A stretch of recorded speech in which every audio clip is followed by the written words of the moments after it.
last weekend we got the third Prep and Landing Disney special, so now it's time to rank all three Prep and Landing specials from worst to best. I'm only including the full-length 20-minute specials. I'm not including the Stalker Stuffer shorts. Let's get started.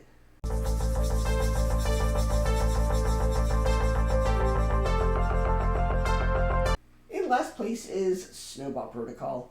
After 15 years, this franchise comes back from hiatus and then gives us whatever this was supposed to be. As someone who genuinely adores the first Prep and Landing, a clever, fast-paced Mission Impossible style Christmas special with heart and humor, and who even thinks the second one is a really fun follow-up, I was really excited for this one. And what I got instead feels less like a new entry, and more like two finished shorts Disney had lying around, stitched together with wrapping paper tape, and released purely because, nostalgia will blind any criticism. The magic, the charm, the sense of wonder from the first two were just gone.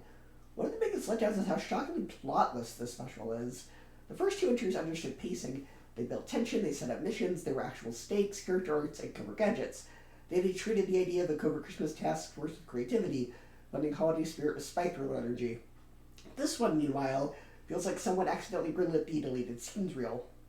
There's no central conflict, no emotional journey, and no reason for the audience to invest. The entire story is basically two disconnected paper-thin hijink scenarios that barely justify their own runtime, let alone this special. You keep waiting for the mission briefing, the gadgets, the escalating tension, but instead the special just gives up and shrugs. It's more shorts made for commercial breaks on the Disney Channel than a long-awaited franchise revival. Let's talk about the atmosphere, or rather, the complete lack of it.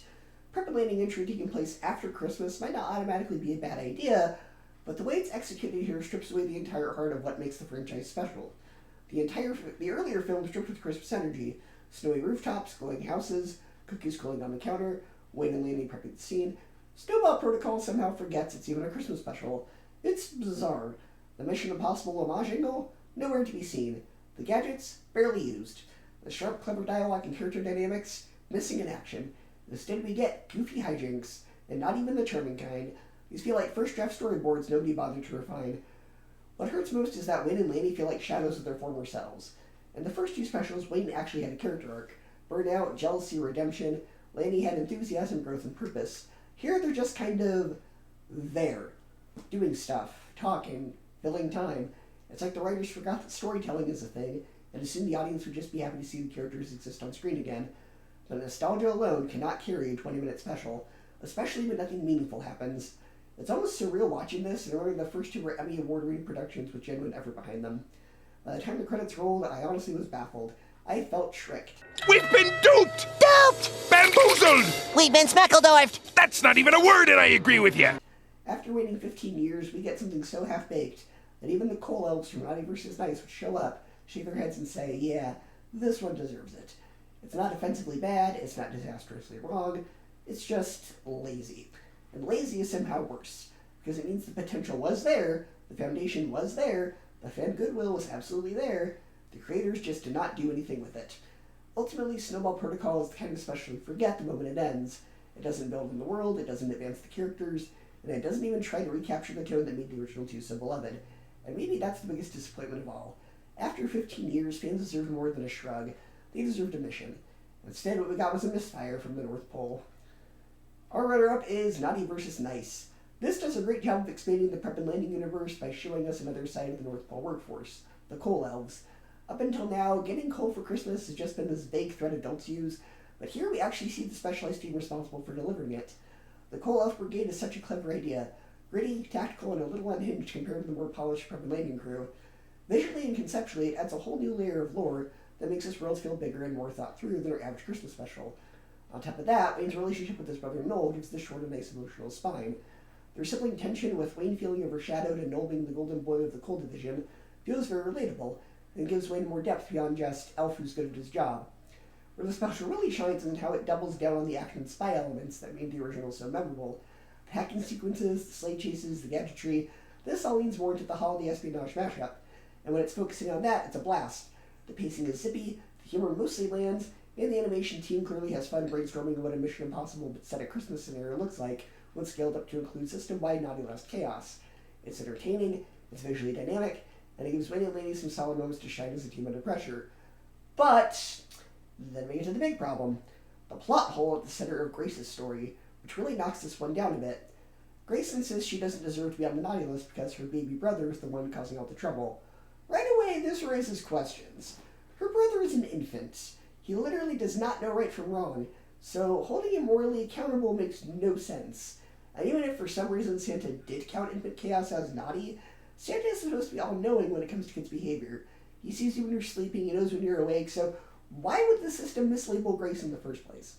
On top of that, by trying to hack into the naughty list to clear her name, she basically creates a self-fulfilling prophecy. She's doing something genuinely naughty in order to prove she's not naughty.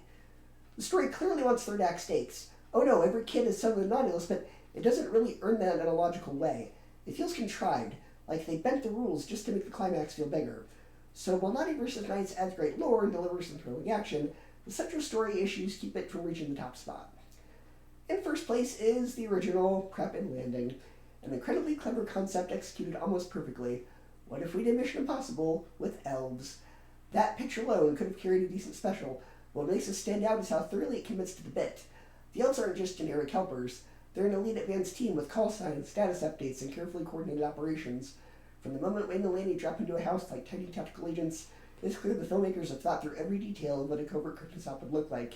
The gadgets, the communication systems, the tech sleep support setups, it all plays like a holiday-themed spy movie, and that originally makes it feel fresh, even years later. On top of the spy gimmick, the special is packed with smart little touches to make it endlessly rewatchable. The quick references to Christmas carols and traditions, the call signs, the devilish jokes, the visual gags hidden in the background, there's always some tiny detail to catch. Wayne is the burnt-out elf who feels passed over, and Laney, the overly eager rookie, make for a classic buddy dynamic, but surprisingly grounded for a 22-minute special. Their arc hits that sweet spot of heart and humor without ever getting too heavy-handed. McGee and Mission Control adds another fun layer to the ensemble, and the whole operation feels like a well-oiled machine, until, of course, Wayne's attitude threatens to derail it. That character-based conflict makes the eventual payoff, Wayne stepping up and taking apart his work again, feel genuinely satisfying. What really pushes Prep and Landing to the number one spot is how effortlessly it balances being an homage and a sincere Christmas story at the same time. It's funny and stylish and full of high-energy action, but it never loses sight of the core holiday themes. Belief, wonder, doing your job with care, and making Christmas magical for one kid at a time. Pacing is tight, the animation is polished, and the tone is warm without being cheesy. It honestly earns its place alongside modern Christmas classics. When you think about how many holiday specials are just okay, this one stands out as something genuinely special.